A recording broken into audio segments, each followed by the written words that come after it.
Hello friend, welcome to my YouTube channel Hindi short and dictation. प्रतिदिन इस प्रकार के डिक्टेशन पाने के लिए मेरे YouTube channel Hindi short and dictation को सब्सक्राइब करें और वीडियो को ज़्यादा से ज़्यादा शेयर करें ताकि जो व्यक्ति स्टेनोग्राफी कोर्स कर रहा है उसके लिए यह वीडियो हेल्पफुल बन सके। और यदि आप प्रतिदिन के डिक्टेशन की आउटलाइन पाना चाहते हैं तो नीचे डिस्क्रिप्शन बॉक्स में व्हाट्सएप ग्रुप एवं टेलीग्राम चैनल की लिंक दी है, तो अभी जाकर के आप तुरंत व्हाट्सएप ग्रुप एवं टेलीग्राम चैनल ज्वाइन करें। आज के डिक्टेशन की गति 80 शब्द प्रति मिनट और यह डिक्टेशन दीपक प्रकाशन की बुक से भारत सरकार श्रम मंत्रालय प्रश्न पत्र 1981 से लिया गया है।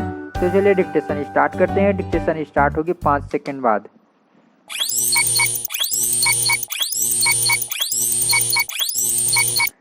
अब सूचना और रेडियो के संबंध में कहूँगा कि सूचना और रेडियो इन दोनों विषयों पर मंत्रालय ने मुझे पूरे ब्यौरे दिए हैं, जिनमें अनेक विशेष बातें हैं।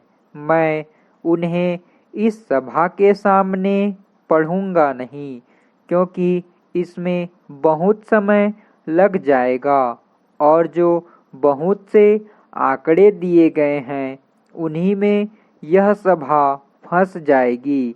लेकिन इस सभा को उन ब्यौरों को जानना अवश्य चाहिए और मैं मंत्रालय को सुझाव दूंगा कि वह उन्हें इस सभा के सामने और जनता के सामने उचित रूप से रखे, जिससे कि वह समझ सके कि क्या हो रहा है। मेरा अपना मत रेडियो की व्यवस्था के विषय में यह है कि हमें जहाँ तक हो सके ब्रिटिश नमूने पर कार्य करना चाहिए। अर्थात अच्छा यह होगा कि हम सरकार की अधीनता में एक अर्ध स्वायत्त संस्था कायम करें, जिसकी नीति अवश्य ही सरकार द्वारा नियंत्रित होगी, लेकिन जो अन्यथा सरकारी विभाग के रूप में नहीं बल्कि एक अर्ध स्वायत्त संस्था के रूप में चलाई जाएगी। मैं यह नहीं सोचता हूँ कि ऐसा करना तत्काल संभव होगा।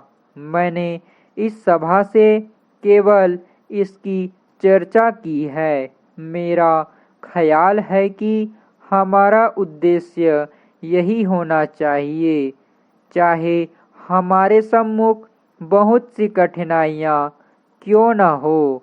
वास्तव में बहुत से मामले में हमारा उद्देश्य इस तरह की अर्ध स्वायत्त संस्थाओं की स्थापना होना चाहिए, जिनमें नीति तथा अन्य बातों का नियंत्रण दूर से सरकार के हाथों में हो, लेकिन सरकार या सरकारी विभाग हमारे कार्यक्रमों में हस्तक्षेप न करें।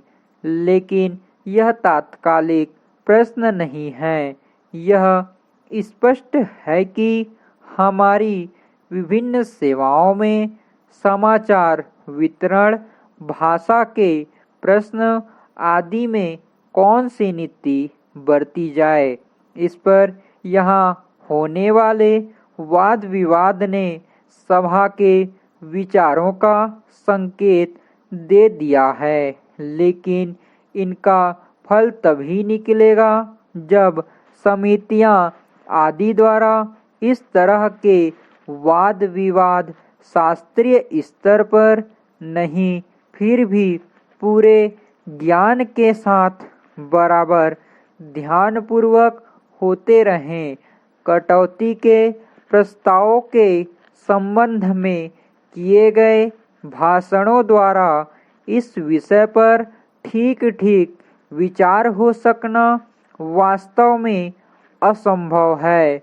मुझे एक माननीय सदस्य यह जानकर खेद है कि कुछ प्रांतों में सलाहकार समितियां ठीक नहीं चल रही है।